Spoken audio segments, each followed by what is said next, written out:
Boa noite, amigos queridos, bem-vindos. Agradecemos a presença de todos vocês, vocês que estão nos acompanhando pelo Facebook do Kardec Houston e pelo YouTube do canal do Jardim das Oliveiras, amigos queridos de Houston, do Kardec Houston, do Sunrise, amigos de Austin, amigos de Dallas, San Antônio, você que está aí no interior do Texas, todos dos Estados Unidos, incluindo Havaí, Austrália, Canadá, Brasil, de norte a sul, amigos desde o Amapá até lá no sul, em Lajeado, amigos do Rio de Janeiro, São Paulo, incluindo os amigos de Jales, boa noite. Amigos da Europa, que provavelmente só vou ver amanhã, porque aí em Madrid, em Lisboa, são 2h30 da manhã. É um prazer ter vocês todos conosco. Sintam-se abraçados. E nos apresentando, eu sou Fernanda Winskovski, representando os grupos Kardec Houston e ASC, Austin Study Kardec, Jussara Korngold, de New York, divulga o espiritismo onde ela vive há décadas, em Manhattan, presidente do Conselho Espírita Internacional, SEI, e da Federação Espírita dos Estados Unidos.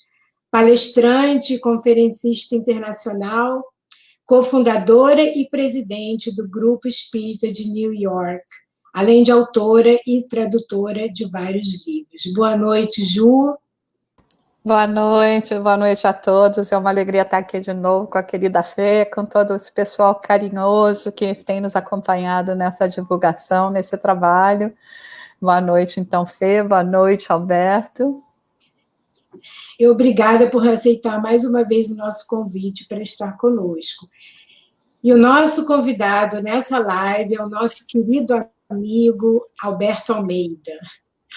O Alberto é de Belém do Pará, é palestrante espírita desde os 17 anos, psicoterapeuta, trabalha com múltiplas especializações, é médico homeopata, diretor da AME do Pará, conferencista nacional e internacional, e autor dos livros A Arte do Reencontro, O Perdão como Caminho e o Caminho do Perdão, O Amor Pede Passagem, Pais e Filhos Fortalecendo Vínculos, Respeito à Criança, Cidadania desde a Concepção, Espiritualidade em Gotas, Cuidando da Sua Criança Interior. Boa noite, Alberto. A minha alegria de poder participar com você, Fernanda, com a nossa querida Jussara, e os internautas que estão conectados conosco e que nos acompanham nessa grande onda de fraternidade que nos une através da nossa veneranda doutrina espírita. Muito obrigada. Os direitos autorais dos livros do Alberto vão todos para a obra social que ele está à frente, juntamente com a família dele, especialmente a irmã dele, Graça Almeida, que é uma querida. É o Jardim das Oliveiras, que na Amazônia, há mais de 50 anos, proporciona assistência a famílias carentes e tem como missão promover integralmente o ser para o bem. Olha que lindo. Eles oferecem atendimento médico, odontológico, psicológico, exames, e esse ano eles contaram com mais de 1.034 consultas e atendimentos. Eles têm vários programas, projetos em serviço social, arte, alfabetização, educação infantil, esporte, culinária, música, grupo de estudo e leitura, todos eles voluntários. Beneficia inúmeras famílias, e a maneira que você pode ajudar, aproveitando essa grande oportunidade aqui hoje de fazer algo significativo, é indo no website jardimdasoliveiras.org, clica em Doe Agora, e aqui nos Estados Unidos, os amigos que estão fora do Brasil podem usar o PayPal, e os amigos do Brasil podem usar as contas correntes que estão lá listadas. Você pode ser um padrinho, uma madrinha, pode fazer uma doação uma vez, mensal, ou ser uma empresa solidária. E a sua contribuição nesse momento de pandemia é fundamental. Então, como diz o Alberto, divulgue o bem. Mas o mais importante das suas credenciais aqui, Alberto, do seu currículo, é essa simpatia, esse carisma. Nós já vimos você falar de palestras de assuntos muito difíceis com essa leveza. Então, nós não cansamos de te acompanhar. E é um amigo querido, essa amizade, esse coração. Realmente é uma honra ter você aqui conosco. Então, muito obrigada por ter aceito o nosso convite, até porque aí no Belém do Pará já são 9h30 da noite. Eu sei que você acorda cedo. Muito obrigada. Para iniciar o nosso evento de hoje, nós vamos pedir a Jussara que nos conduza numa prece de abertura. A nossa prece é sempre uma prece de gratidão, porque todas as vezes que reunimos corações amigos, corações que labutam no bem, cuja determinação é de servir ao próximo, nós sentimos o poder de nosso Pai Criador manifestando-se através de seus emissários, dos amigos espirituais que nos circundam, para nos secundar na tarefa que abraçamos. Rogamos que neste momento, em todos os lares que nos acompanham, todos os corações que estão também sedentos de ouvir, conhecer mais, com a finalidade de praticar em suas vidas o bem proposto por Jesus, exemplificado pelo nosso Mestre, possam receber neste momento o abraço fraterno dos benfeitores que nos acompanham.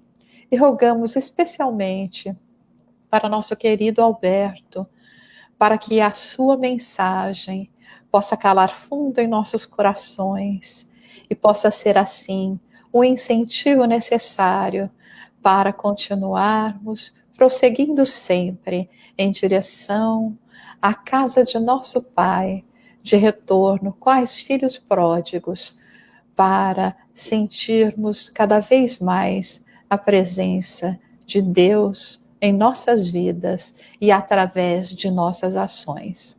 Que assim seja. Que assim seja. Obrigada, Ju.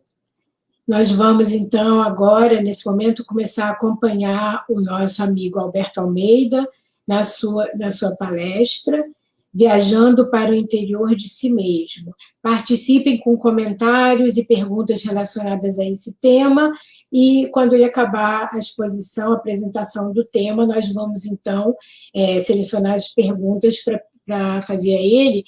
E nós pedimos a vocês a compreensão, porque se a gente pudesse ficar aqui até 3 da manhã, a gente ficaria, mas eu tenho certeza que o Alberto vai ter uma certa limitação de tempo. Então, nós sabemos que vocês compreendem se nem todas forem respondidas. Então, Alberto, agora nós deixamos com você a palavra, o microfone é seu.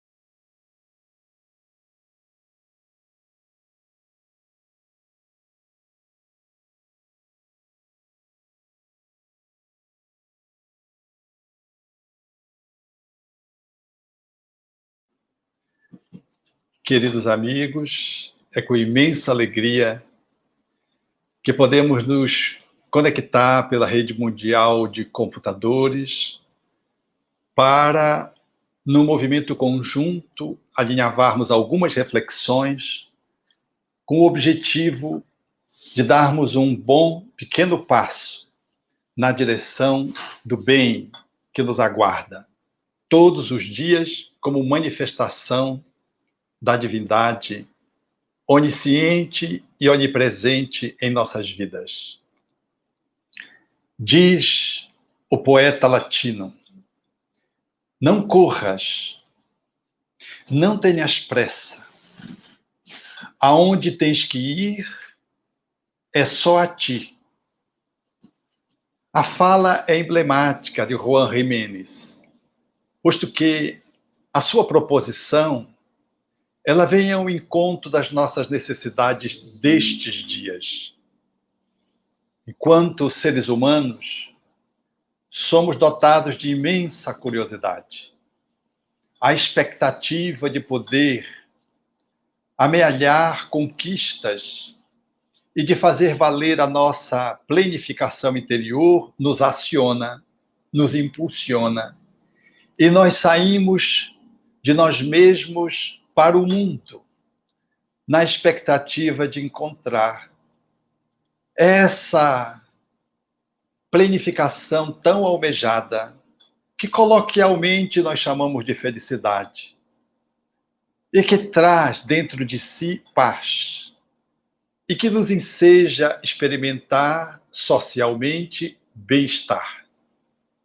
A ânsia de poder desfrutar desses conteúdos faz-nos, portanto, andantes da existência, caminhantes do universo, e sem que nos demos conta inconscientemente, em grande parte das vezes, nós avançamos nos estudos, nós mergulhamos nas conquistas escolares, depois avançamos para conquistar uma profissão. Na profissão, media-se uma insaciedade que nos projeta a novas buscas.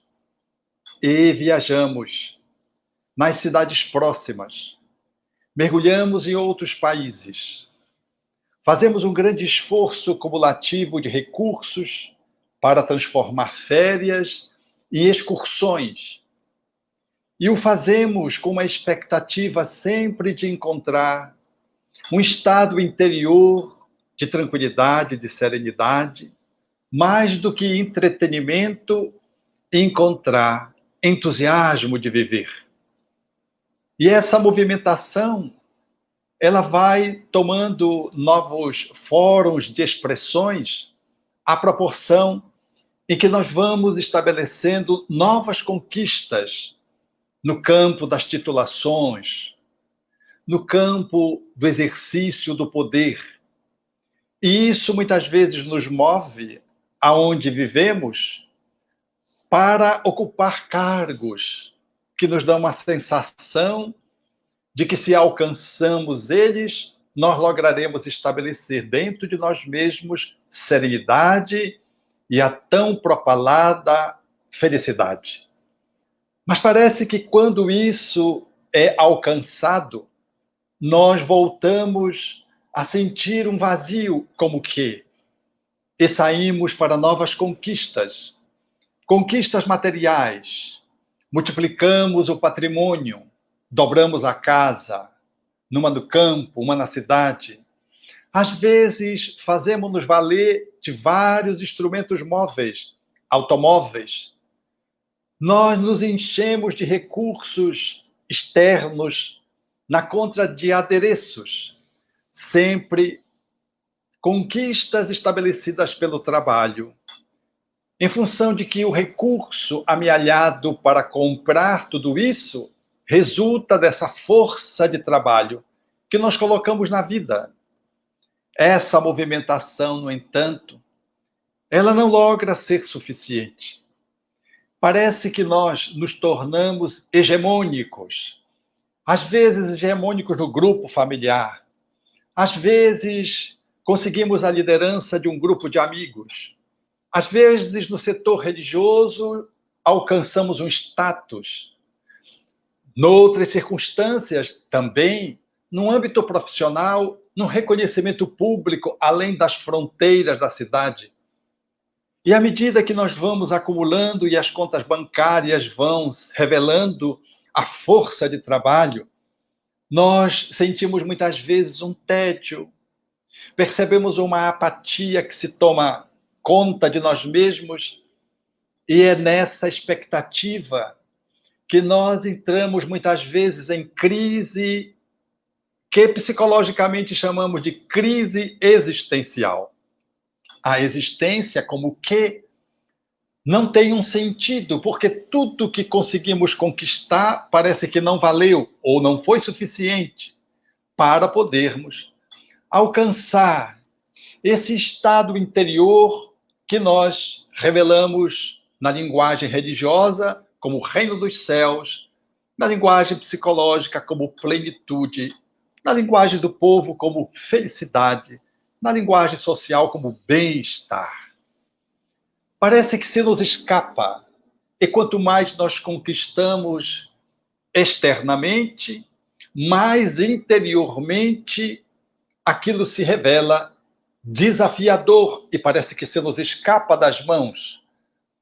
Todas as conquistas, títulos, prestígio, status, exercício do poder vitorioso dão-nos a sensação apenas momentânea de que alcançamos a palma da vitória, porém, logo em seguida damos-nos conta de que não foi de verdade.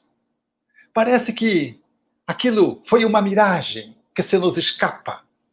E assim, nós nos multiplicamos em outras movimentações, para além da fronteira dos nossos estados, dos nossos países, fazemos novas incursões, buscamos às vezes num hobby aquilo que nos falta, subimos ao Everest, vamos ao deserto, mergulhamos nos mares e às vezes até, como vi em Rondônia, uma professora escolar da escola estadual de Rondônia propor a possibilidade de, em se candidatando, fazer parte daquela tripulação que deveria ir na direção de Marte, dentro de uma aeronave, dentro, naturalmente, de um foguete. Tal é a tentativa de podermos encontrar o não sei o que é exemplo de uma miragem, se nos escapa quando chegamos próximo. Talvez tenha sido isso que tenha acontecido com Alexandre o grande conquistador da Macedônia. Talvez só superado por Napoleão Bonaparte. E talvez nem tenha sido superado por ele, porque fora mesmo espírito em situações diferentes, muito provavelmente. Reencarnado mais tarde como Napoleão, que ia fazendo as conquistas externas. Foi até a exaustão, conquistando, em batalhas vitoriosas, amealhando patrimônio, territórios, que o fez ser o grande, mas que diante do filósofo cínico, que ele teve a oportunidade de encontrar nessa viagem de conquistas para dar-se conta na Grécia de que, em ouvindo falar desse poeta, desse filósofo, que tratava a verdade cinicamente, como era a sua escola, marcou o encontro para poder fazer uma entrevista, a fim de poder conquistar aquilo que ele ainda não tinha conquistado. Faltava a Índia apenas. Então, diante daquele homem desnudo, que se banhava no amanhecer, já avançado pelo sol, ele estabeleceu um diálogo com Diógenes, que, entretecendo aquela fala, não lhe deu a menor importância ao homem mais grandioso. E, depois dele se dar conta de que Diógenes como que tinha o que lhe faltava, ele teve a ânsia de talvez mudar de posição e disse a Diógenes que ele era um homem tão vitorioso, tão desafiador, tudo que ele conseguira conquistar estava em função do seu mérito, do seu valor. E ele então perguntou a Diógenes o que ele poderia fazer por Diógenes, que era um homem que vivia muito modestamente. E Diógenes, no seu sorriso sarcástico, diante do homem mais portentoso daqueles tempos, que detinha tudo e a todos sob os seus pés, disse-lhe: o máximo que você pode fazer por mim é se afastar um pouquinho, porque você está interceptando a luz solar que me banha o corpo. estás me fazendo sombra. Era uma fala mais do que real, metafórica. Efetivamente, Diógenes tinha mais luz do que Alexandre Grande. Alexandre se sente incomodado com aquela abordagem e contrapõe a ele, numa fala meio que para tentar desviar o foco daquele incômodo que lhe perturbava a alma e daquela abordagem tão grandiosa de um homem que não tinha nada, mas não pedia nada, apenas que ele mudasse de posição, e diante da filosofia que ele trazia para desvendar a verdade e alcançar a plenitude, Alexandre disse-lhe: eu quero seguir a filosofia que você propõe, mas eu primeiro preciso ir à Índia. Eram as conquistas que faltavam.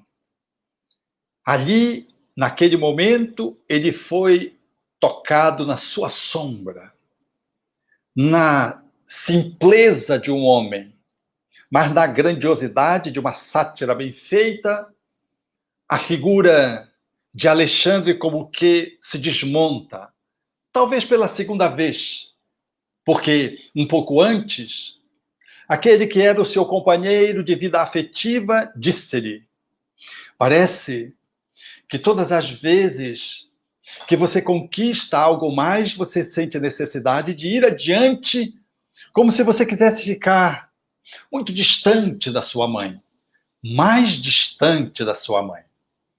A mãe de Alexandre era o calcanhar de Aquiles, que ele detinha, era a sua encrenca, e era isso que movia-o para fora nas conquistas externas, substituindo as conquistas internas.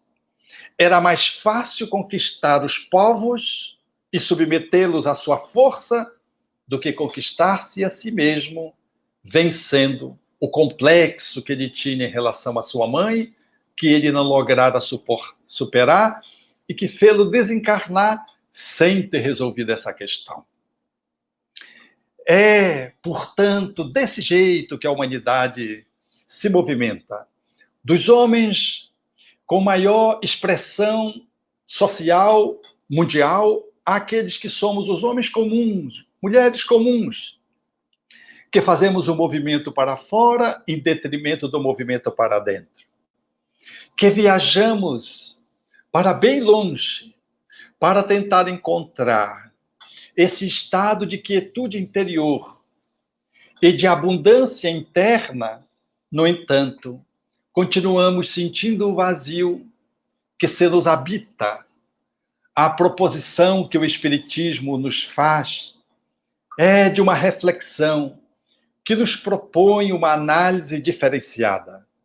As conquistas externas nos estimulam de algum modo, em algum nível, numa assertividade circunstancial, mas só lograrão ter repercussões reais no mundo se elas forem acompanhadas sincronicamente pelas conquistas internas. As viagens para fora só serão abundantes se elas tiverem o contraponto da imersão para dentro. É necessário fazer o manejo do mundo externo, das coisas, mas só conseguiremos fazer com relativa sabedoria se houvermos conquistado o reino primeiro que jaz na nossa intimidade. É impossível a abundância externa sem a plenitude interna. O vazio existencial, que se manifesta mundializado no mundo enquanto classes, dirigentes de países, enquanto indivíduos de per si, fala-nos desse sentido existencial, dessa grande viagem que o Espiritismo se nos propõe todos os dias.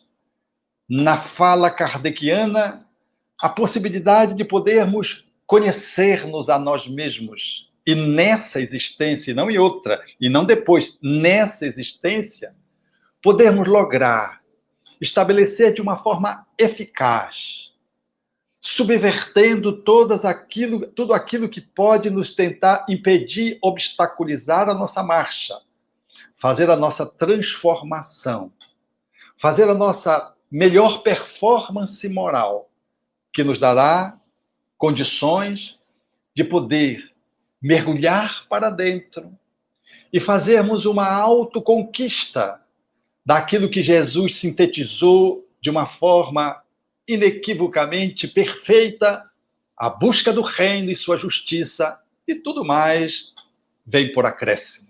Ou seja, o sentido que o Espiritismo nos propõe no exercício do poder é um poder para dentro, que se expressa externamente.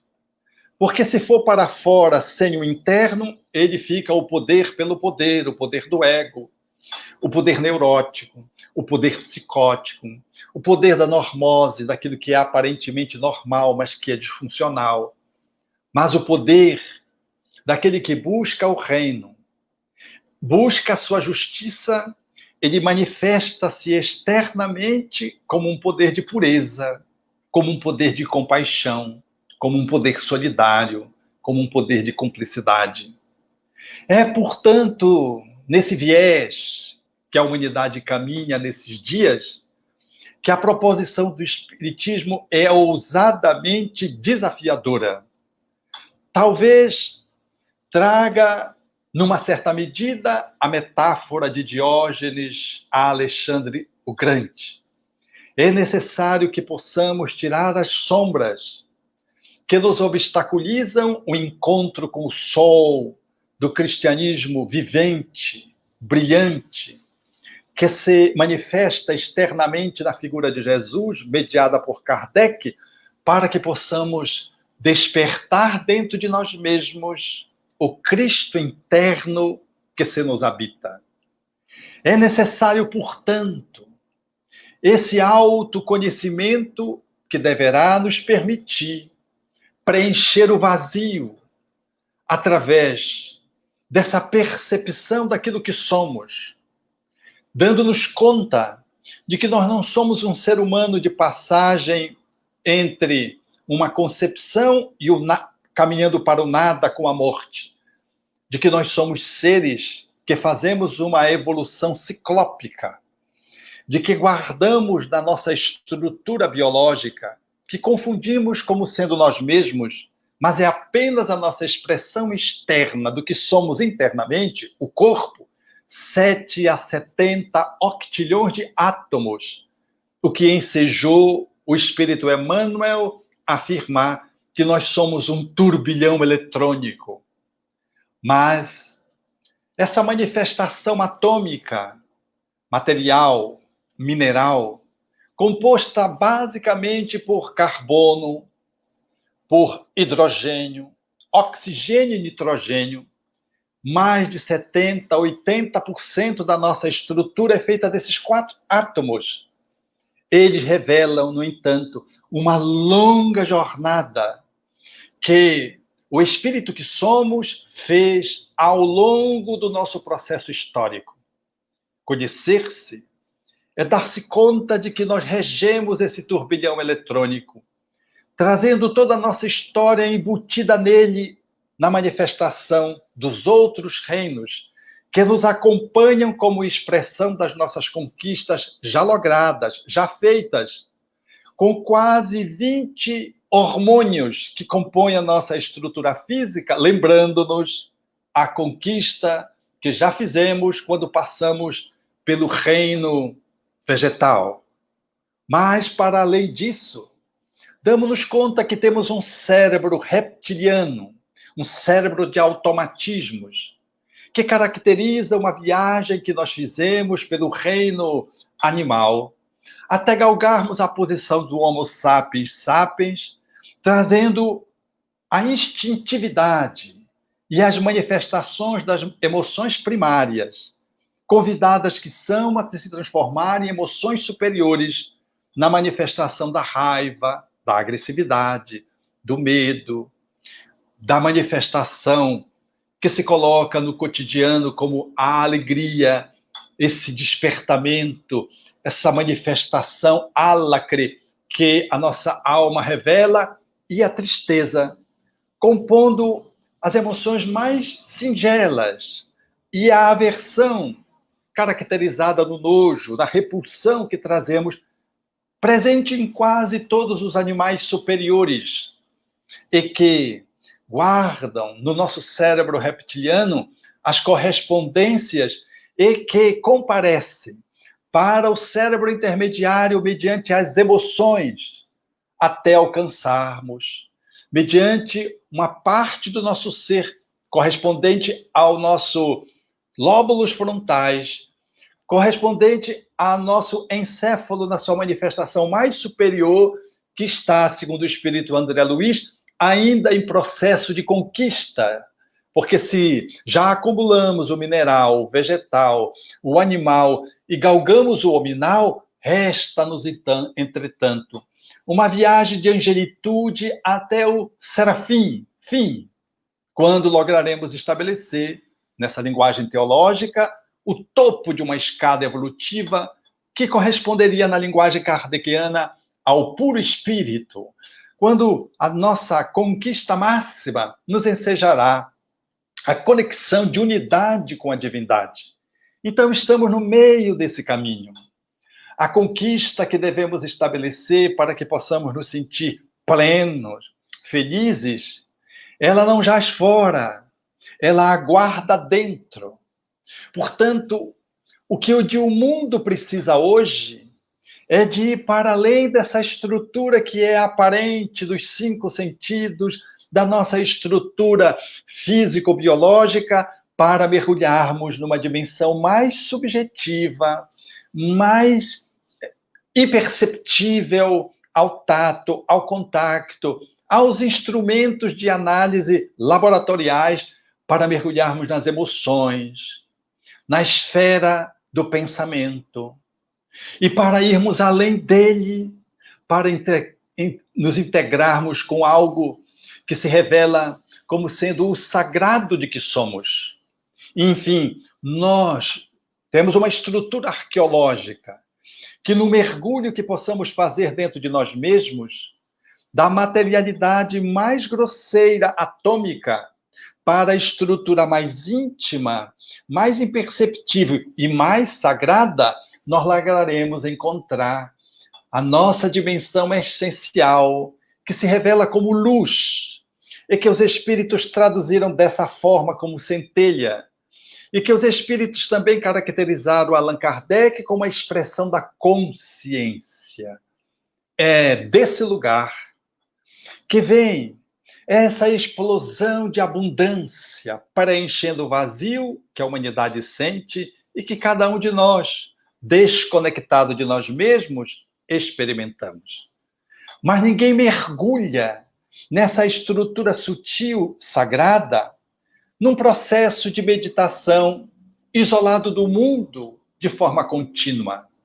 Ninguém logrará ser um serafim porque aprendeu a contemplar de tal modo intensamente que, em mergulhando na estrutura interna, alcançará a última escala definitiva do nosso processo evolutivo. Não. Estamos a meio do caminho. Todos os processos de autoencontro e de autoconquista passam também pela meditação, é verdade. Passam também pelo diálogo que estabelecemos com a divindade na posição da oração. Revelam que precisamos articular meditação, oração e ação no campo do bem, que Allan Kardec chamaria de caridade, como a expressão mais reveladora da suavidade do amor, que tem a força para além da força atômica quando explode na sua intimidade do átomo para estabelecer uma movimentação de energia incomparável até hoje na Terra, no mundo da física. O amor é revelado, portanto, dessa dimensão que está muito além da estrutura física e que tem uma força superior à força atômica. mas de que ninguém conseguirá atualizar essa força sem a conquista dos processos emocionais, sem o domínio da esfera do pensamento, para podermos mergulhar no campo da intuição e podermos sacar a verdade num ato intuitivo, ou, como que era a psicologia, no pensamento intuitivo, que está na fala de Emmanuel como o nosso próximo patamar que deveremos conquistar depois de superarmos essa fase em que ainda nós nos encontramos. É, portanto, nesse panorama que aqui alinhavamos, que nós nos encontramos na atualidade, convidados para fazer a grande viagem que tarda a ser feita, que temos adiado inúmeras vezes. Temos alguém que vai funcionar como sendo o nosso agente de viagem, Allan Kardec. Há um programa seguro estabelecido por aquilo que poderíamos nos comparar no formato apenas pedagógico como o roteiro indispensável para que todas as conquistas sejam feitas, é o Evangelho. E aí precisamos ir para dentro, mergulhar dentro de nós mesmos, dar conta de poder atualizar a luz que somos, banindo as sombras que ainda experimentamos. Porque quando paramos para fazer essa análise, nós nos negamos e refugiamos-nos fora, num processo de fuga. É melhor conquistar os outros do que conquistar a si mesmo. É melhor ser brilhante numa profissão do que ser íntegro interiormente. É melhor conquistar politicamente um outro partido a vencer a partição que há dentro de nós mesmos. É mais fácil manusear, portanto, um poder despótico, egóico e ser superior a um grupo do que, efetivamente, dominar as próprias emoções que jazem dentro de nós mesmos, tumultuadas. É mais fácil reger o átomo e a sua estrutura interior, o seu núcleo, de que poder fazer valer, emergir, o amor que está dentro de nós mesmos. É mais fácil fazer a fissão atômica do que trazer a explosão da amorosidade que deveria beneficiar primeiro a nós mesmos, a nossa estrutura física, e poder espraiar-se como uma grande movimentação de fraternidade, multiplicada como um arco-íris e inúmeras outras virtudes, capaz de poder fazer valer uma revolução na Terra. É assim, é desse jeito. Ir para fora é aparentemente mais seguro do que mergulhar dentro. É porque fora é mais fácil lidar com a sombra dos outros do que lidar, vencer as sombras internas. É mais fácil vencer alguém do que vencer-se. É mais fácil acumular fora do que desapegar-se dentro. Porque para desapegar-se dentro é necessário autoconquista.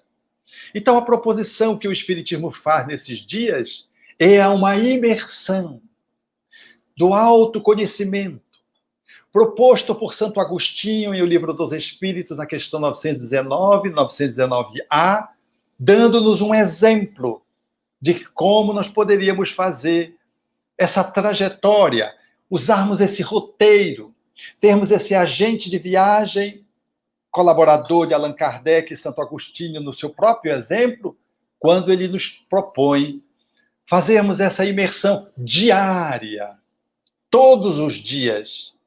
O processo do autoconhecimento é um processo diário, que pode ser feito mediante um espelho que se coloca mais próximo ou mais distante, que são os outros, o próximo, através do qual nós nos revelamos.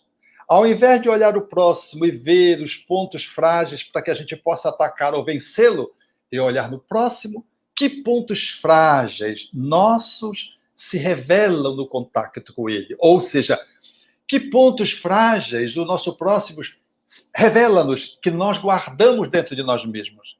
Qual é a sombra que eu guardo e que o próximo traz? Especialmente se esse próximo for um inimigo que não nos ama, que, com a sua franqueza, de forma austera e às vezes cruel, joga-nos frente a frente, como fez Diógenes em relação a Alexandre, mostrando que ele não dependia nada de Alexandre, de que o poderoso conquistador não lhe poderia acrescentar nada sobre a sua felicidade, apenas saindo da frente dele. É, portanto, nesse caminho que o inimigo é o espelho mais próximo, mais límpido e mais revelador. Porque ele nos dá de bandeja, como se fosse um grande presente, os pontos de vulnerabilidade que nós trazemos. E quantos pontos de vulnerabilidade nós trazemos? Porque mais nós abrimos os olhos para ver o que os outros fazem do que nós fechamos os olhos para mergulhar dentro. Nós caminhamos para fora do que caminharmos para dentro. Buscamos o reino do mundo e não buscamos o reino dos céus e a sua justiça internamente.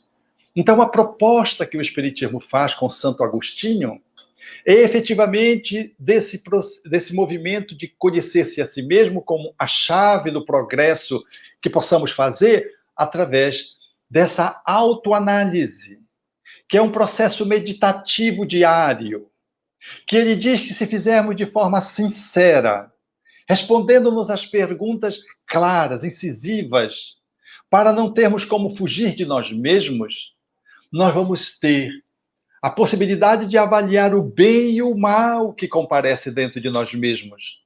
E chegarmos ao final do dia e avaliarmos o que, se fizermos isso diariamente, que o bem se sobrepõe, os lucros se sobrepõem à perda, que o bem se sobrepõe ao mal. Porque esse contínua vigilância, esse contínuo cuidado, esse contínuo gesto de autoconquista amorosa vai nos fazendo melhorar. A proposta não é iluminação de um dia para o outro. Não é nos tornarmos anjos de barros, de pé de barro. Não é criarmos um processo psicótico, neurótico, de um perfeccionismo hipócrita ou idiota. É podermos nos acolher e podermos melhorar um pouquinho a cada dia, olhando a contabilidade do bem e do mal. Não é da pureza última, não é da perfeição máxima, é do bem e do mal, que é o ajuste que nós fazemos em relação às leis de amor, que regem o mineral, o vegetal, o animal, o hominal, que regem, portanto, o espírito na sua trajetória evolutiva. Fazer isso na fala dos espíritos, ali nominalizado como Santo Agostinho, é poder fazer uma relação de verdade, um balanço diário, sem a preocupação de uma angelitude de improviso e falsa, mas sim de nos tornarmos uma pessoa melhor a cada dia, em dia conosco mesmo. Mas só fazendo a meditação do autoenfrentamento, que é essa viagem para dentro. Só nos olhando continuamente, e se tivermos dúvidas sobre tais ou tais atitudes ao final de um dia, os deveres que falimos, que falecemos, que não conseguimos corresponder, os queixumes com que as pessoas trouxeram daquele dia, que no final do dia estamos avaliando, se tivermos alguma dúvida sobre isso, basta perguntar. Primeiro imaginar, se alguém fizesse, estaria confortável, seria agradável, seria justo na formatação de uma outra pessoa agir. Porque se temos censura crítica e se desaprovamos o comportamento de outrem, o nosso não pode estar identificado, não pode estar sintonizado, não pode estar bem.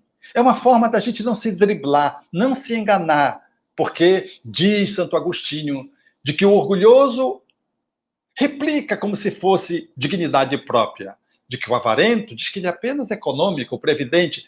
Ou seja, nós nos enganamos. Há um processo egóico de autossabotagem. Nós não queremos ver a sombra que se nos habita. É difícil ver a sombra. Não é fácil para ninguém. Então, a proposta dele é que façamos esse enfrentamento colocando-nos no lugar do outro, ou colocando alguém no nosso lugar para podermos avaliar, perguntando àqueles que nos querem bem, aos amigos, como é que eles veem cada situação, e perguntando aos inimigos, ou não deixando de ouvir os inimigos, porque estes são absolutamente transparentes e não têm nenhum interesse em maquiar a verdade. Eles nos projetam a verdade nua e crua e até exageram para o nosso próprio benefício. Colocados por Deus na nossa vida, segundo o Espírito Santo Agostinho. Vejam que é essa movimentação de alguém que está disposto a olhar para o seu medo, que se transformou em fobia numa pandemia, para uma ansiedade que assumiu uma movimentação tão grande que se traveste agora como uma síndrome de pânico, como as crises de pânico, para alguém que tenta se afirmar egoicamente e se sente inseguro, com medo de desencarnar, porque não está em paz com a sua própria consciência, porque está inseguro sobre os passos que deu nessa existência. Isso é uma sombra psicológica. Para o egoísmo daqueles que não conseguimos lidar com a possibilidade da perda de alguém que nós amamos ou com a ida de alguém que nos é muito caro, que se mostra ingrato, nos decepciona, ou simplesmente vira as costas e se vai. Lidar com isso é lidar com a nossa reação perante uma ingratidão, perante um abandono, perante uma agressão. Esse olhar são as nossas sombras. É o que se nos habita. É o que há de mais importante dentro de nós para nós fazermos enquanto conquistas de títulos internos. Prestígio interior é ir além do ego. É de poder, sem negá-lo, reestruturá-lo a partir da consciência, do eu superior que somos na linguagem psicológica de Eva Pierrakos, ou do self na linguagem junguiana que Joana de Ângeles propõe, ou da centelha na linguagem lírica que os espíritos revelaram a Allan Kardec na questão 88 do Livro dos Espíritos. É, portanto, alinhar-se com a divindade para poder fazer um movimento de deificação, porque, como diz Joana, ninguém consegue ser anjo sem antes ser ser humano. Então, precisamos conquistar a nossa humanidade. É curioso um ser humano conquistar a sua própria humanidade, um homem e mulher conquistar a sua própria humanidade. Mas nós estamos ainda longe da cidadania. Na linguagem latina, ou do político, que cuida da polis, na linguagem grega. Quando olhamos, quando alguém diz, ei, cidadão, a pessoa pode até se sentir ofendida, porque ela não está desqualificada dessa posição. É alguém que cuida de si mesmo e cuida da coletividade. Nós ainda não chegamos nesse patamar de humanidade. Ainda estamos encalacrados no egoísmo, no orgulho, ainda entrincheirados nas nossas sombras. E lutamos um contra os outros, não é de etnia, não é de país contra país, não. É dentro da própria família, nas facções, nas pessoas que não se falam durante longo tempo. Em alguém que passa para trás o outro, em alguém que trai, que rouba, dentro de casa, na própria parentela, às vezes na própria família nuclear. E eu estou falando da gente, de mim, de você. Nós somos ameaçados. Às vezes temos vontade de matar alguém ou de matar-se. No movimento patético de tentativa de resolução, mediante um ato cruel, eliminando o outro, achando que eliminando um corpo, eliminamos o problema. Para nos revelarmos fora do corpo, com todos os problemas que tínhamos, e agora agravados com aqueles que nós geramos em função do homicídio, ou do suicídio, ou dos dois, porque às vezes o drama passional é tão grande que nós somos sitiados por um impulso, matamos e depois não damos conta e nos matamos. É dessas sombras, é desses terrenos geográficos, é desses boletins, é desses títulos. Nós precisamos ser doutores, mestres, lidando com as nossas entranhas ensombradas. Nós precisamos fazer essas viagens de conquista aos nossos países internos, que estão nos sitiando. Quantos de nós não conseguimos lidar com uma compulsão pelo cigarro, pelo álcool, pelo sexo, pelo jogo, pela internet? Quantos de nós estamos ainda vincados a um apego e não conseguimos lidar sequer com o envelhecimento do corpo? Surge uma ruga, a gente entra em crise. Porque surgiu uma ruga, tendo que lidar com a vaidade e com um apego a uma aparência que o tempo consome, porque o corpo é assim, ele tem prazo de validade. Esta é a proposição audaz do Espiritismo, que está ao alcance de todos nós, cada um no seu nível evolutivo. Não é para comparar A com B, é para comparar o A com o A, o A', é o A que vai se acrescentar ao A, o B com B', o outro com ele mesmo.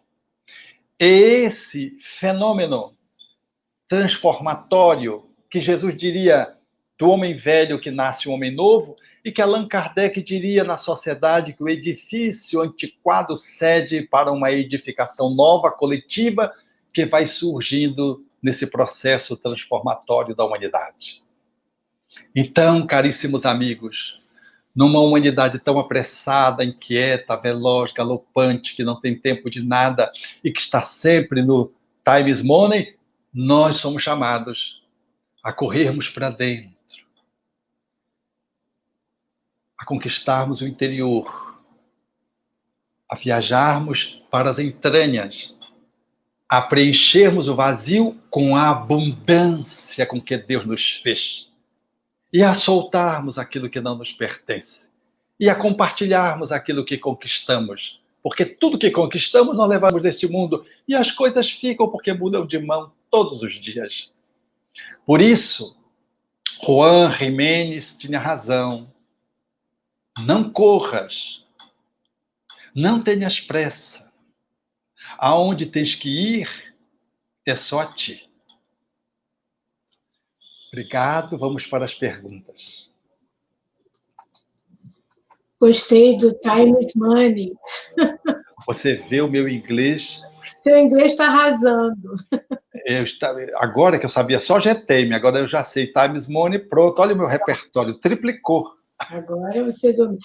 Adorei, é maravilhosa essa sua metáfora com o Alexandre, o Grande, né, sobre a necessidade de primeiro conquistar o reino interno e fazer essa imersão para depois partir para conquistar outros, né, outras conquistas. E realmente é muito difícil lidar com o nosso lado sombra, e é nesse lado que a gente foca mais, em vez do lado sol.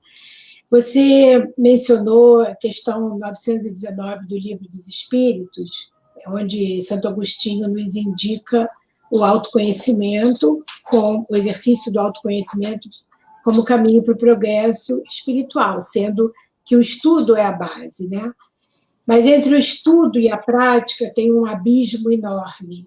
E aí, naquele livro, O Problema do Ser, do Destino e da Dor, Leon Denis nos fala sobre as potências da alma. Então, ele diz que a potência da vontade é que vai cobrir esse abismo, é a nossa força de vontade. Então, você poderia compartilhar conosco como que nós podemos fortalecer a vontade para poder completar esse processo, trabalhar no autoconhecimento, então progredir espiritualmente? Kardec indagou dessa questão dos espíritos, no que tange ao processo de transformação, quando ele examinou a paixão. Vejam que a paixão, ela é arrasadora, ela é galopante, ela é impulsiva, ela é extremamente impetuosa. A paixão é como se fosse um corcel selvagem, que você tem que fazer o manejo da domesticação do homem, o processo educativo, pelas rédeas. É necessário, portanto, uma postura na qual eu me coloco diante da paixão para poder resolvê-la sendo maior que ela e tendo o domínio sobre ela. Porque a paixão é um pedaço da gente, não é a gente. O ser humano é maior do que todas as suas paixões, que se revelam quando se constituem paixões propriamente ditas, e aí está o problema. O problema não é ter paixão, o problema é quando ela passa a exercer um domínio sobre o ser humano, quando ela se manifesta exageradamente na linguagem kardeciana. E pode ser tanto no sentimento, quando pode ser no atendimento das necessidades naturais. Aí entra os processos que envolvem as compulsões, que envolvem as dependências, os transtornos de substância, e todos eles precisam desse ponto de ação fundamental que é a vontade. Então, Kardec pergunta para os espíritos sobre a vontade. E os espíritos dizem, quão poucos de vocês têm vontade, exercem a vontade. Eles dizem a Kardec de que nós dizemos que querer é poder, mas poucos de nós queremos para fazer um movimento de acionamento da vontade. Então, a gente diz que quer, mas efetivamente a gente não quer. A gente diz que quer aqui, num nível muito superficial, sem muita consciência do que queremos. Há um querer subconsciente, inconsciente, que se sobrepõe, uma outra vontade que se sobrepõe e se subverte. Se aquela que está lúcida, ela não se ancorar na consciência. Se ela não se ancorar na consciência, a outra vontade inconsciente, ela subverte, porque ambas são egóicas. Então, quando eu digo, eu tenho que ter vontade, eu pergunto de onde vem essa vontade? Esse querer é como os espíritos disseram a Kardec, criticando os homens, que dizemos querer, mas poucos querem, poucos exercem essa vontade, dizem que querem só dos lábios. Esse querer, ele é egóico. Quanto é egóico, a vontade compulsiva. Então, é lógico que ele não vai vencer uma outra vontade que está automatizada, que está estruturada, às vezes, por mais de uma encarnação, ou por uma década, 2 décadas. Como é que eu vou superar isso que eu vivi, estimulei, disfuncionalmente, repetir, com uma que eu coloco aqui, tomo com clareza que está fazendo-me mal, e aí eu digo, não, eu vou combater isso, deixa aqui eu acionar minha vontade. É balela. Nós estamos brincando de fazer mudança. A mudança só se estabelece se o nível vem da consciência, além do ego, que é onde jaz a nossa energia, o nosso poder da vontade, na linguagem lá de Leon Denis, falando da vontade, do sentimento, do pensamento. A vontade é essa que vem das entranhas. Então, a vontade das entranhas, essa é superior à vontade egóica. É essa que vai enfraquecer aos poucos a vontade egóica, dia após dia, e vai fazendo com que esta vontade que ficou pervertida, ela se transmute, ela ceda, essa energia se transforma, e eu possa vencer, superar limitações que eu trago, seja no campo das viciações físicas, como os espíritos colocam a Kardec, seja do processo do sentimento. Porque, por exemplo, se você se apaixona por alguém que é comprometido, como é que você lida com essa paixão com alguém que é comprometido? Se você ligar egoicamente, você vai ficar num duelo e pode perder. Mas, se nós vamos para as entranhas da vontade, a consciência de que aquilo não é justo, de que não se deve, faz valer, portanto, uma disciplina, uma assertividade que impede que aquela paixão nos arraste para uma aventura imprópria, inadequada, não ecológica. Então, o que precisamos fazer valer, na linguagem de Leon Denis, é essa vontade que está identificada com o reino que somos, ou seja, com a nossa essência. Senão, será duas vontades egóicas. E aí eu digo, eu não consigo me vencer, eu não consigo me dobrar. Todos conseguimos nos dobrar. É o que aconteceu com Paulo em relação a Saulo, que o habitava. Saulo estava lá, entranhada numa vontade operosa, intensa, que estava numa dimensão egóica, assentada parcialmente na lei.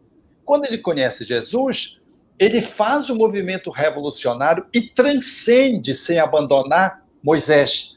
E faz um movimento que é um movimento incrivelmente transformador. Ele sai de perseguidor para perseguido e para juntar-se àqueles que eram os perseguidos, num espaço de 6 anos apenas. Mas ele precisou de 6 anos, 3 no deserto e 3 na cidade dele, para depois ele fazer uma saída pública. E era o vaso escolhido. Então, é necessário, portanto, essa identificação com a nossa dimensão essencial, para que nós não fiquemos só na aparência, que eu quero, como dizem os Espíritos a Kardec, o Livro dos Espíritos, mas o meu querer está só nos lábios, eu não tenho vontade. E ele diz assim, que nós poderíamos conseguir isso fazendo poucos esforços, insignificantes esforços. Mas o que ele quer dizer com isso? Se for das entranhas. Porque quando eu me identifico com as entranhas, e aí eu consigo lidar com a minha sombra, e o processo iluminativo, ele tem leveza. Por que ele tem leveza? Porque ele vem das entranhas. É a fonte natural da minha alma que brota. Porque a lei natural é leve. É o jugo suave, o fardo leve, que Jesus se referia. A dificuldade está em identificar-se com essa dimensão. E para identificar-se, nós precisamos fazer esse mergulho que Paulo fez, lendo o Evangelho, meditando durante 3 anos. Depois ele voltou, começou a trabalhar 3 anos na cidade. E depois ele saiu indomável. Ninguém conseguiu deter Paulo. Na leveza do bem, que enfrenta até a decapitação no final. Alberto, eu já pensei em Kardec em vários papéis, mas eu nunca tinha pensado nele ainda como agente de viagem. Adorei! Pois é, né? Nosso Kardec fazendo tantas coisas, tantos papéis e representando tanto na nossa vida.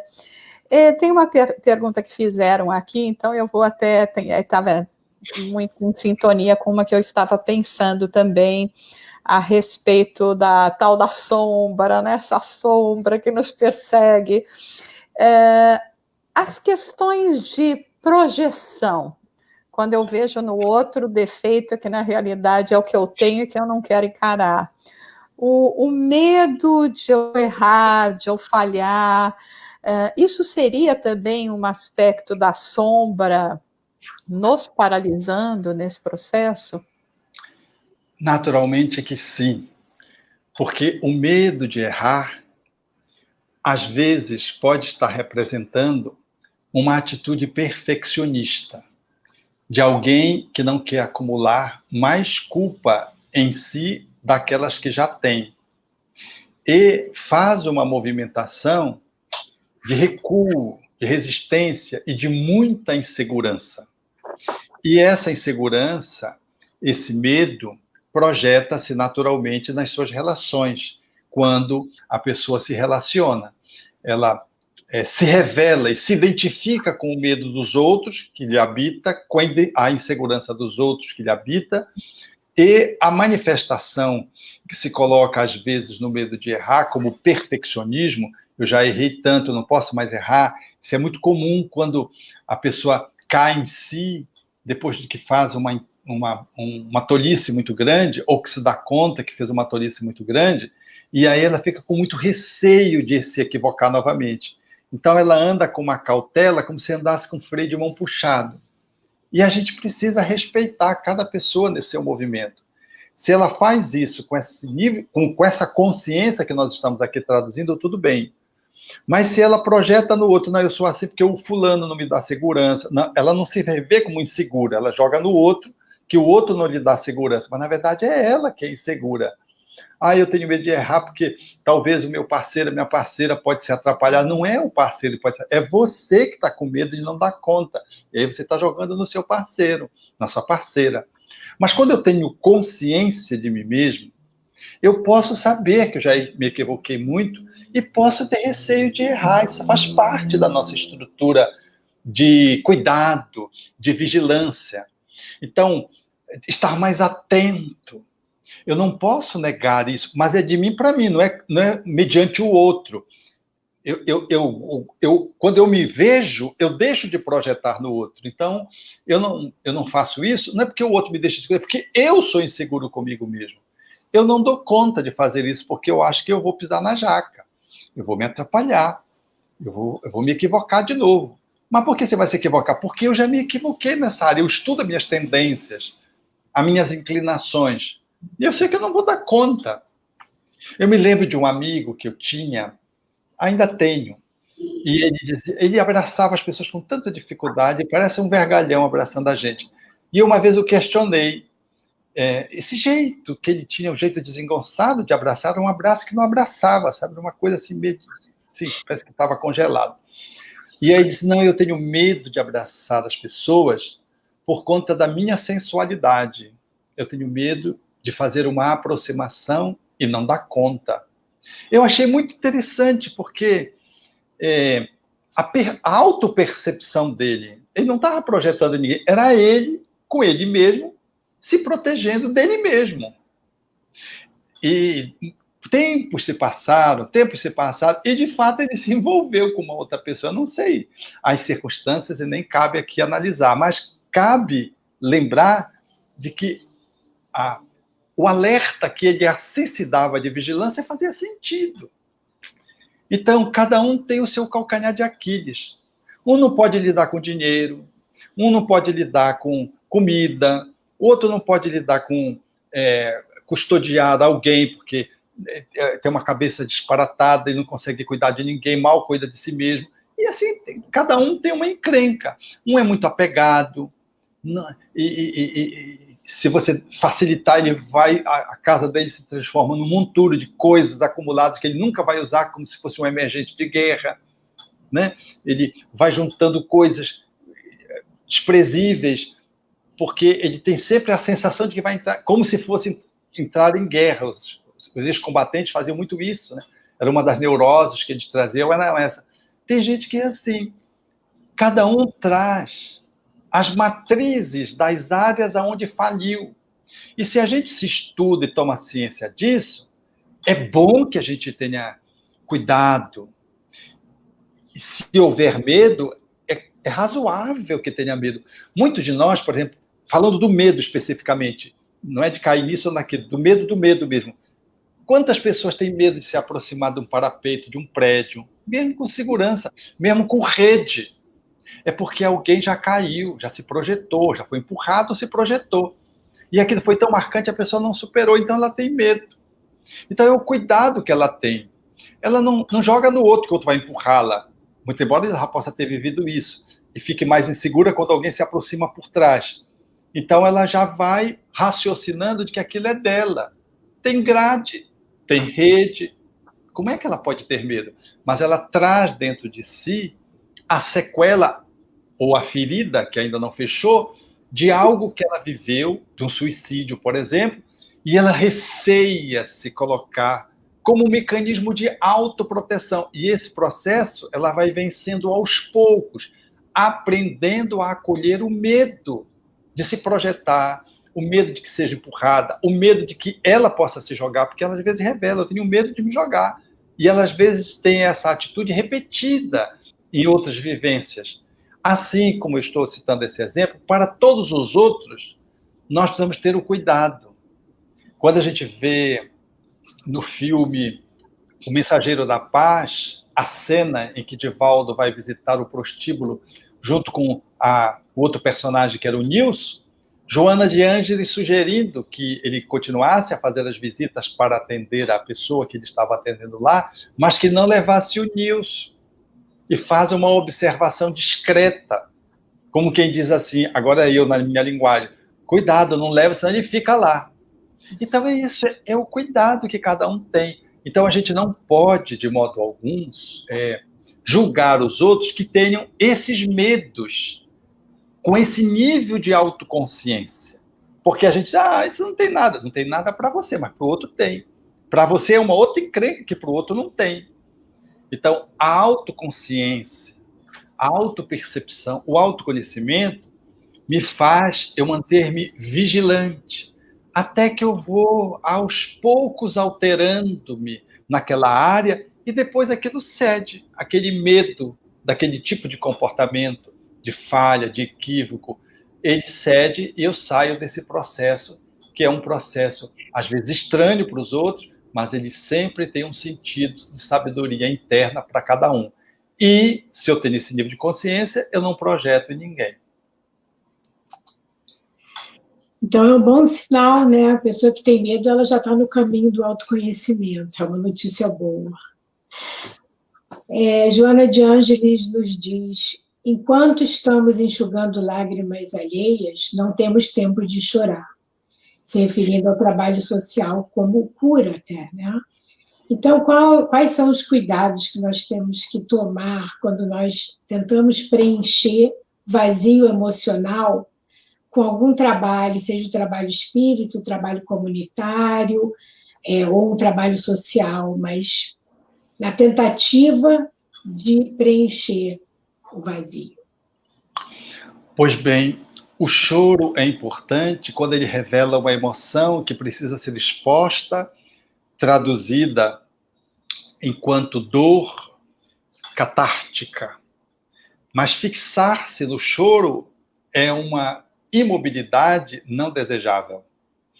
E aí as lágrimas precisam se converter em suor, que é o trabalho.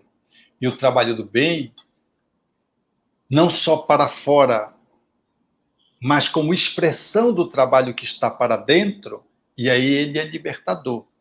Porque eu posso fazer um movimento beneficente externo, mas que seja só externo. Eu continuo mesmo duro, intratável, hipócrita, mal amado, infeliz, reclamão. Mas se eu faço um trabalho do bem, como expressão de um trabalho que eu estou fazendo dentro de mim mesmo, as minhas lágrimas são transformadas em suor de exercício do bem para os outros a partir de mim mesmo. Isso é profundamente transformador. Então, esse engajamento no bem externo, como o resultado de um amor interno, é a cumplicidade de uma caridade solidária que se mostra coletivamente através da fraternidade legítima. Mas ela só é verdadeira e só é caridade se ela é caridade revelando o amor de alguém que se autodescobre e que exerce a caridade como dádiva de si mesmo. Ou seja, o amor que eu tenho por mim mesmo, ele se congratula, ele celebra, ele se realiza, ele se completa, ele se extasia quando ele se expressa. Porque se o amor fosse de mim para mim mesmo e só para mim, seria egoísmo, seria narcisismo, seria vaidade, seria processo de adoecimento de mim para comigo mesmo. Mas o auto-amor, efetivamente, ele naturalmente se expressa, ele compartilha. É como alguém que está muito feliz, sai rindo. E ainda que o dia aparentemente não esteja agradável para os outros, a pessoa sai feliz, porque ela está feliz. Ela está bem, mas se ela tiver com cólica menstrual, o homem tiver com uma diarreia, cólica intestinal, a pessoa sai constrangida, sai com dificuldade, senho franzido, pode estar um dia bonito. As pessoas podem estar sorridentes, mas a pessoa que sai mal porque ela está mal com ela mesma. Então, a proposta de preencher o vazio interno não é com uma atividade externa, é com o amor que eu exercito a partir de mim para o externo. É o interno que se comunica com o externo. É o amor a mim que eu expresso pelo próximo. Por isso é a fala de Jesus. Amar o próximo como assim? Mas é como assim? Então, a base, o início, é em mim. Não é amar mais o próximo do que a mim. Não é amar a mim em detrimento do próximo. Porque quem assim se ama, ama o próximo. Então, a palavra é como. Então, é na mesma medida. Então, é essa caridade que o Espiritismo propõe como processo libertadora. É um movimento de auto-amor que se expressa naturalmente para os animais, para os vegetais, para os humanos, para os espíritos, para a natureza, para as coisas, né? Você já vai pegando uma coisinha e já não joga no chão, porque você passa a amar a sua cidade. Você não vai jogar qualquer coisinha no chão. Você vai colocar no lugar adequado. Por quê? É o seu amor, mas aquilo é um lixo. Sim, é algo que precisa ser reciclado. E se você joga no chão, aí sim, fica lixo mesmo.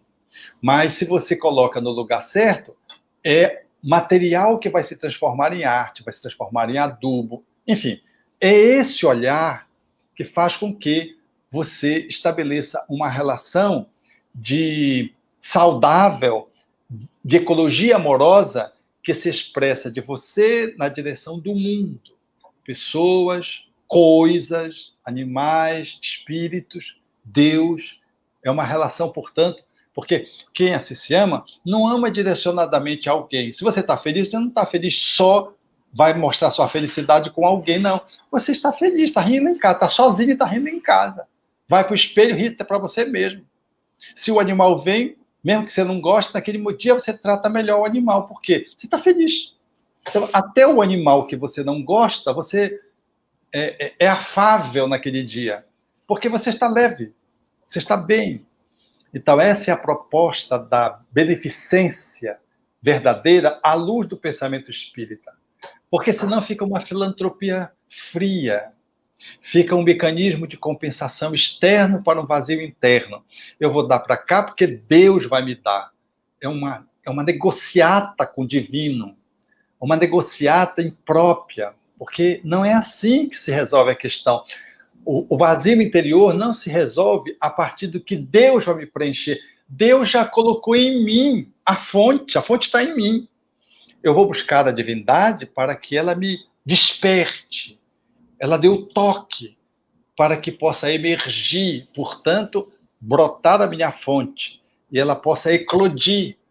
E é nessa movimentação que a gente chama de auto-amor. Então, o que vem de fora não vem me preencher, vem me ativar a minha condição interior para que eu possa me auto-preencher. Sabe a felicidade que é feita à custa de alguém? A gente costuma dizer assim, fulano vai encontrar alguém que vai fazer feliz ele. Não encontra, não existe isso. Felicidade é um processo interior que eu compartilho com alguém, que eu estimulo alguém também a encontrar a sua própria felicidade. Porque senão eu estou desapropriando alguém, dizendo que se outro alguém, ele é incompetente para ser feliz, e ele é feliz à custa de alguém que o faz feliz. Que se esse alguém faltar, a pessoa fica infeliz. Então, essa não é a linguagem espírita, não é a compreensão da dinâmica espírita. Então, a caridade, a beneficência, a ajuda ao próximo, ela vem como uma exteriorização do amor de alguém que pleno, compartilha esse amor, ajudando os outros também a fazerem o mesmo caminho de autoplenificação. Alberto, um outro assunto que é bem difícil sempre, você escreveu um livro a respeito, né? O perdão como caminho, é quando nós temos que falar a respeito do perdão. São muitas as pessoas, inclusive nós mesmos, né, que vivenciamos, que nós recebemos no centro espírita, que vivenciam essa dificuldade de superação, de aceitação, né, dos processos, da imperfeição alheia, da imperfeição própria. Isso acaba, sem dúvida alguma, interferindo muito também na carga emocional. E não, como você mesmo diz no livro, né, o perdão não é que é para ser conivência, mas como a gente pode realmente tentar, de uma certa forma, o que poderia, quem sabe, nos convencer que não tem outro caminho a não ser esse da superação mesmo dessas vivências e de retirarmos de nós essa amargura que essas mágoas nos trazem e que não nos deixam verdadeiramente conseguir chegar no perdão como deve ser sentido. Esse é um desafio para a humanidade inteira.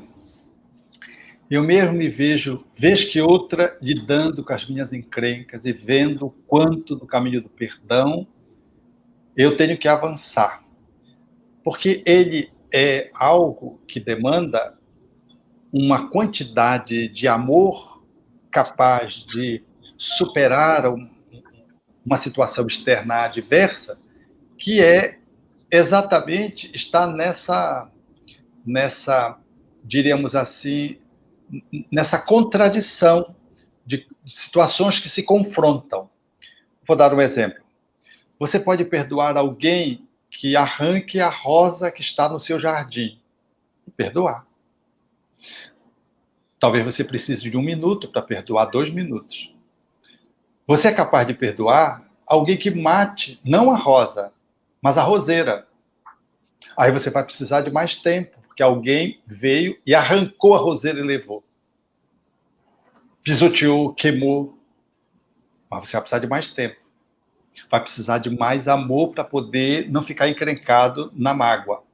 Mas se a pessoa, ao invés de ter matado a roseira, matou seu cachorro ou seu gato, aí é de mais difícil. Mas se ao invés de matar o teu gato, matou o teu filho. Então são essas 3 situações que eu estou relacionando, são desafios de potências diferentes e que vão nos demandar uma carga de amor que às vezes nós ainda não temos. Temos para uma, mas não temos para outra. Então a gente tem uma carga de amor que dá conta de perdoar a rosa, a roseira e o cachorro, mas o filho não dá. Ou às vezes nem um cachorro. Então, com o filho, por exemplo, o filho agride a mãe perdoa. Mas se o filho agredir a mãe, dependendo de como for a agressão, se for não só verbal, for física, aí...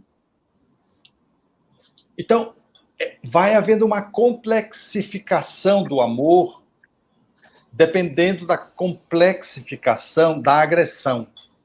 Então, ninguém está livre da necessidade de perdoar. Veja que Simão Pedro era um dos discípulos, um dos mais importantes do colégio apostólico do cristianismo nascente. Você veja que ele pergunta se 7 vezes era o suficiente para perdoar. Então, quando ele pergunta 7, a gente acha um número pequeno, né? Mas 7 é muito difícil. Perdoar 7 vezes a mesma encrenca, você chama a atenção de uma pessoa, ela vai e perdoa ela. Depois ela faz a segunda, depois faz a terceira. A mesma, naquele mesmo ponto. Vamos pegar uma coisa bem simples. Você fala no telefone, a pessoa diz que não ouviu. Aí você falou alto, falou bem. Aí você repete. Ela diz que não ouviu. Aí você repete. Ela diz que não ouviu. Olha, eu estou na terceira ainda, você já está irritada. Eu ainda não cheguei no 7. Imagine você ensina para um filho de um jeito, ele não aprende. Você está ajudando para casa. Aí você ensina de novo agora na Covid, aqui pela internet, você vai e explica para o filho, o professor passa a bola para você. Ele não aprende. Aí você explica de outro jeito, não aprende. Explica a terceira vez, ele não aprende. Eu estou falando uma coisa bem simples, é ensinar e aprender, não estou falando de agressão. E a gente já vai se irritando 7 vezes. Perdoar alguém é muito lastro de amor. Não é pouco, não. Não é pouco, não. A pergunta de Pedro é muito interessante. Emmanuel, quando analisa isso, ele disse assim, Pedro perguntou 7 vezes também porque ele era capaz de errar 7 vezes. Então ele perguntou 7 porque ele era capaz de cometer 7 vezes o mesmo erro sobre a mesma coisa. Você já pensou quantas vezes a gente erra na mesma coisa? Não é para fazer isso quando você vê, você está fazendo. Olha, você não fale mal do seu tio. Aí quando vê, você já está falando mal do seu tio. Olha, não fale mal da sua mãe. Quando vê, você já está falando mal da sua mãe. Pela 10ª vez. Então, o perdão, né, Jussara, é essa coisa da gente, do cotidiano. Por isso Jesus colocou no Pai Nosso. É do cotidiano. É um exercício, eu gosto de usar essa metáfora do perdão olímpico. A gente vai treinando todo dia, porque lá que vem um dia, vem o perdão olímpico. Arranca tuas roseiras, chuta os teus cachorros. Um dia você vai ter que perdoar alguém que possa levar o teu filho, que agrediu o teu filho. Então, por quê? Porque esse é o perdão olímpico, que requer muito sentimento. E se foi com filho, não significa dizer que você vai tirar a medalha de ouro logo. Você vai precisar, às vezes, de mais 4 anos. Ou de mais 8 anos para tirar a medalha de ouro. Então, a gente pode perdoar em 1 minuto, em 1 dia, em 1 mês, em 1 ano, e às vezes numa encarnação, se a agressão foi muito forte. Mas uma coisa é certa, de que a gente precisa perdoar, porque o perdão é bom para quem perdoa. De que esse caminho, ele é um caminho efetivamente libertador para quem perdoa. Porque quem perdoa fica leve, não adoece, fica livre, fica mais apto a amar cada vez mais, porque virá um novo desafio. Virá um novo desafio. Não faltam desafios. De tal modo que perdão é um modo de caminhar, é um jeito de ser. É um exercício de amor feito diariamente, como alguém que está se preparando a cada dia para amar mais, porque lá adiante vai encontrar um obstáculo que vai exigir uma cota de amor, como se fosse uma prova. Então, é o estudante que estudou para fazer o Enem, fazer uma prova de dissertação de mestrado, de tese de doutorado. Você estuda para um dia chegar na tese de doutorado, do pós-doutorado, enfim. É um caminho de amor. Mas as pessoas pensam que o perdão é bom para quem é perdoado. Às vezes nem é, porque a pessoa nem aproveita. O perdão é bom para quem perdoa, porque o amor é bom para quem ama, porque a caridade é boa para quem é caridoso. Então a gente pensa que perdão é fazer uma caridade para o outro, não é porque é para você. O outro pode aproveitar ou não. É libertador para você. E o perdão é esse caminho do qual você se desonera do ressentimento, você se desonera da culpa quando é você que comete o ato, mas efetivamente, como você bem acertadamente disse, não é conivência com o erro, não é atitude tola, não é atitude de injustiça, isso não é perdão. O perdão, às vezes, é você dispensar um funcionário, é o melhor que você pode fazer por ele. Que clareza as suas explicações. Desculpe, você ia falar alguma coisa? Não, ia falar só obrigada. Uma clareza incrível, uma linguagem tão direta, simples, que a gente entende tão bem. Então, Alberto, para fechar essa live, as suas últimas palavras, que mensagem você deixa para nós, que somos trabalhadores do movimento espírita aqui no exterior, e também para aqueles frequentadores da nossa comunidade e de todos os que estão ouvindo, ainda vão ouvir, porque vai ficar gravado, que buscam a luz, mas num ambiente tão diferente do Brasil, que é considerado o coração do mundo, pátria do Evangelho. Eu diria aos amigos que pisam em terras norte-americanas e que se beneficiam de tudo quanto esse país pode proporcionar, de que temos um compromisso de gratidão com essa pátria que acolhe, levando no nosso coração o Espiritismo, que é a forma mais efetiva de caracterizar de que a pátria do Evangelho está onde estamos.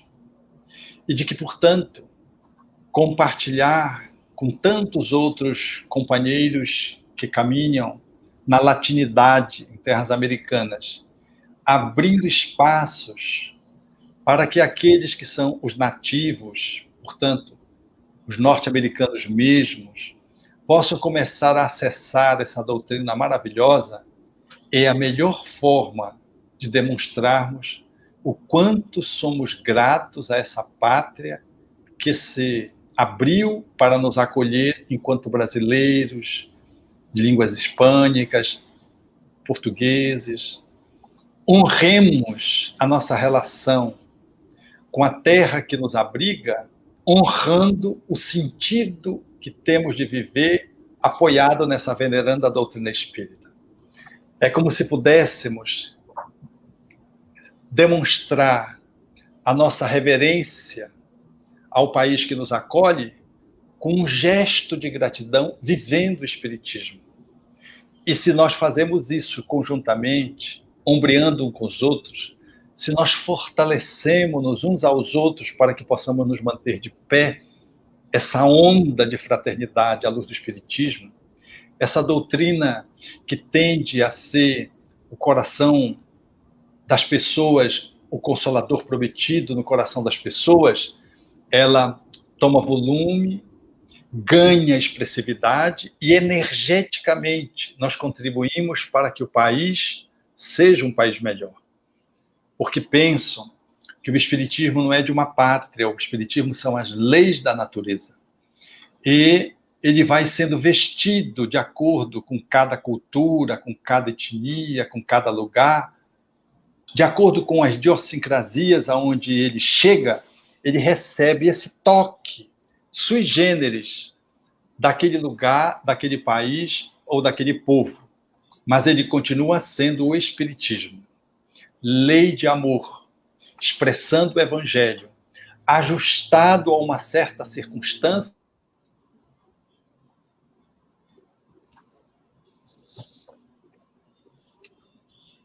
Deve ter caído um pouquinho, deve estar voltando. Um minuto. Que clareza, quanto aprendizado, né? Nossa, é muito... A linguagem tão acessível, direta, clara, que é muito... Obrigada a vocês pela paciência e vocês que estão nos acompanhando. Vamos aguardar aqui para ver se ele volta, se não, nós fechamos. Essa parte incrível última que ele falou sobre a pátria do Evangelho estar aqui, representada por nós, e nós darmos o exemplo. Você queria falar alguma coisa, Ju? Na verdade, então, comentando sobre isso, né, é muito importante, porque às vezes nós que nos encontramos, então, fora do nosso país de origem, às vezes não nos lembramos isso, né, nós trazemos isso dentro do nosso coração e trazemos isso muito fortemente gravado também no senso de dever e de necessidade de estarmos trabalhando por essa disseminação, né?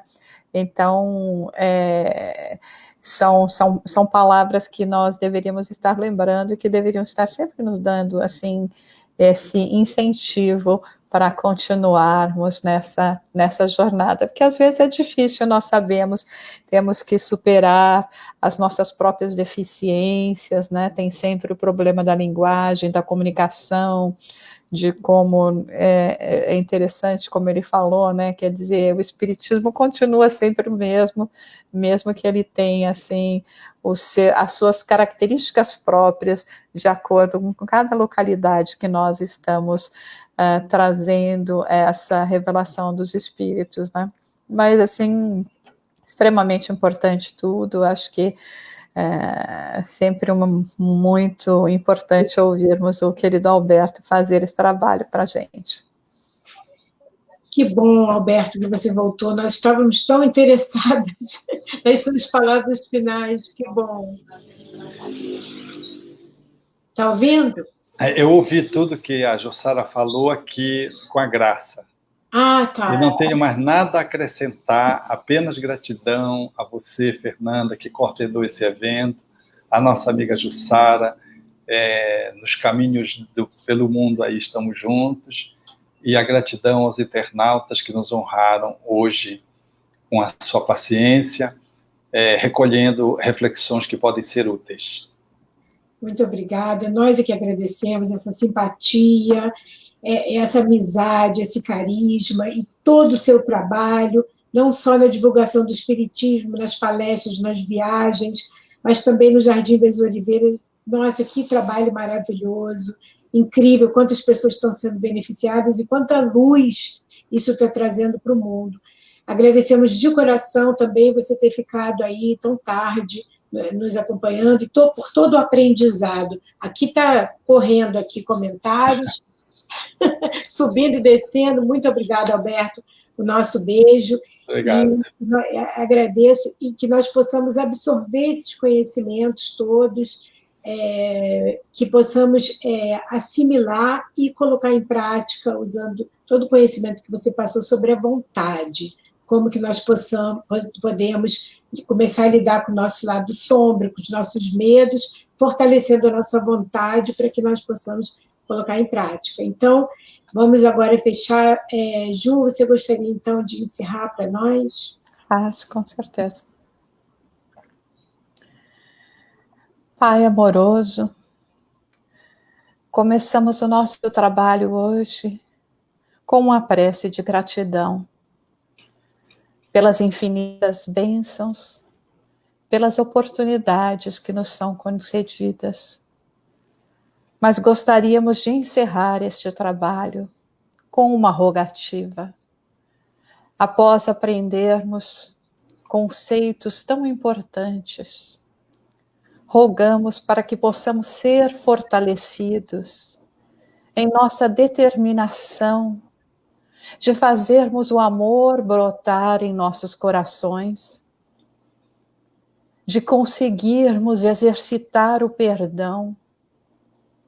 Foram tantos e são tantos ainda os seus mensageiros que vêm nos ensinar, vivenciando acima de tudo, as palavras que multiplicam por todos os cantos de nosso planeta, e ainda nós resistimos esse chamado, persistimos em nossa inferioridade, não permitindo que o nosso horizonte, a nossa possibilidade emocional se alargue na estrada da vida eterna, que nos conduz a Ti, Pai de amor e bondade. Possamos nós, através dessa rogativa, sentirmos a presença de nossos protetores, daqueles espíritos que vêm se dedicando para que o nosso crescimento interior se torne uma realidade, e para que, vencendo a nós mesmos, possamos sentir a felicidade pura daqueles que já conseguem exercitar um pouco dos ensinos do nosso Mestre.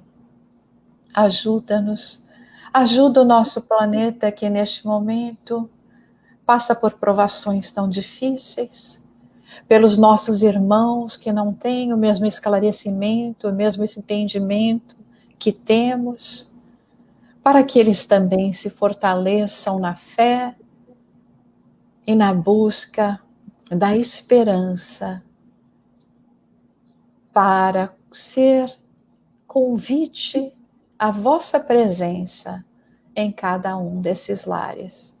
Agradecemos especialmente ao querido Alberto por sua dedicação, pelo trabalho que realiza, pela ajuda que dá a tantos lares, tantas crianças necessitadas através do Jardim das Oliveiras, a querida Graça que o acompanha, a nossa Fernanda que tem propiciado esses momentos de inspiração para todos nós, e que a sua doutrina de amor cada vez mais seja conhecida em todos os corações.